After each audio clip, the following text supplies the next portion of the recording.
José Rizal, a prominent Filipino nationalist, writer, and revolutionary, played a key role in the Philippine Revolution against Spanish colonial rule. Born on June 19, 1861, in Calamba, Laguna, Philippines, to a well-to-do family, Rizal's life was deeply influenced by both his family's values and the oppressive Spanish colonial system that dominated the Philippines. His intelligence, literary talent, and passion for social justice made him a symbol of resistance and a national hero for Filipinos. Early life and education. José Protasio Rizal Mercado y Alonso Real Onda, known simply as José Rizal, was the seventh of 11 children. His parents, Francisco Mercado and Teodora Alonso, were educated and instilled in him a strong sense of justice and moral integrity. Rizal grew up in a household that valued learning. He was encouraged to read and was educated at home by his mother, who taught him to read at the age of 3. His family's background and exposure to education laid the foundation for his intellectual pursuits and later activism. At the age of 11, Rizal was sent to Manila to study at the Ateneo Municipal de Manila, where he excelled academically, graduating with high honors. Later, he enrolled at the University of Santo Tomas to study medicine but was disillusioned with the discrimination and harsh treatment he experienced from Spanish professors, who often belittled Filipino students. Seeking better opportunities, Rizal traveled to Madrid, Spain, where he attended the Universidad Central de Madrid.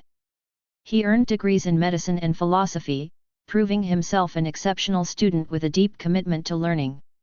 Life in Europe and development of ideals. Rizal's time in Europe was transformative.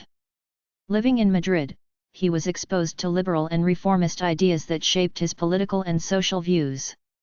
He interacted with other Filipinos who shared similar goals for reform, and he became part of the Propaganda Movement, a group advocating for peaceful change in the Philippines through writings, lobbying, and awareness campaigns.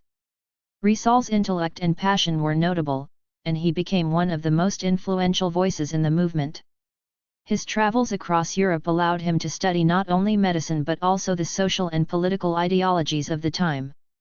He absorbed revolutionary ideas from France, Germany, and other European countries, which deepened his resolve to fight for Filipino rights.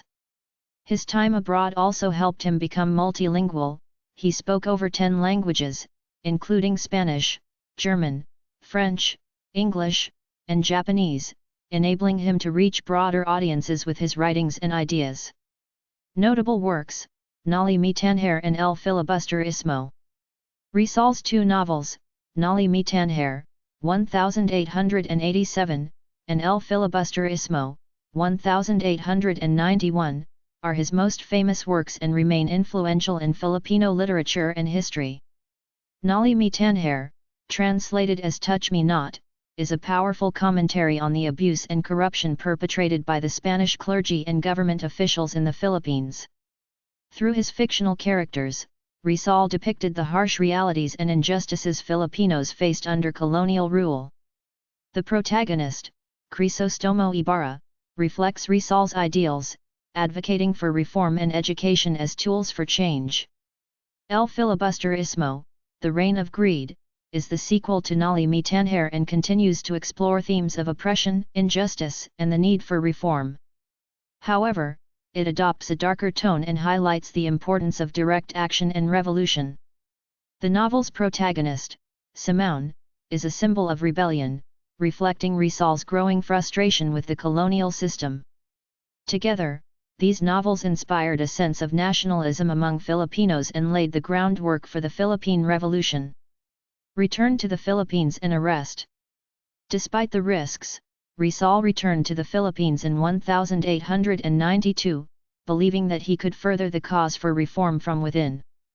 He founded La Liga Filipina, a peaceful organization aimed at promoting social and economic development among Filipinos.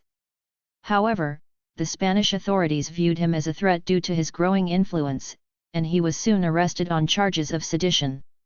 He was exiled to Dapitan, a remote town in Mindanao, where he lived for 4 years. During his exile, Rizal contributed to the local community by practicing medicine, establishing a school, and improving agriculture in Dapitan.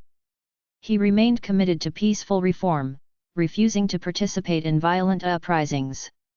However, when the Philippine Revolution began in 1896, Spanish authorities feared that Rizal would use his influence to support the rebellion.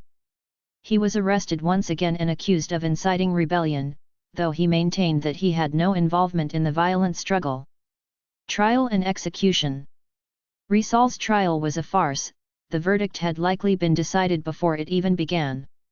He was found guilty of sedition and rebellion, though evidence against him was insubstantial. On December 30, 1896, at the age of 35, José Rizal was executed by firing squad in Bagumbayan, now known as Luneta Park, in Manila. His execution was intended to serve as a warning to other Filipinos, but it instead ignited further outrage and became a turning point in the fight for independence. Legacy and influence. Rizal's martyrdom galvanized the Filipino people, and he became an enduring symbol of resistance against colonial oppression.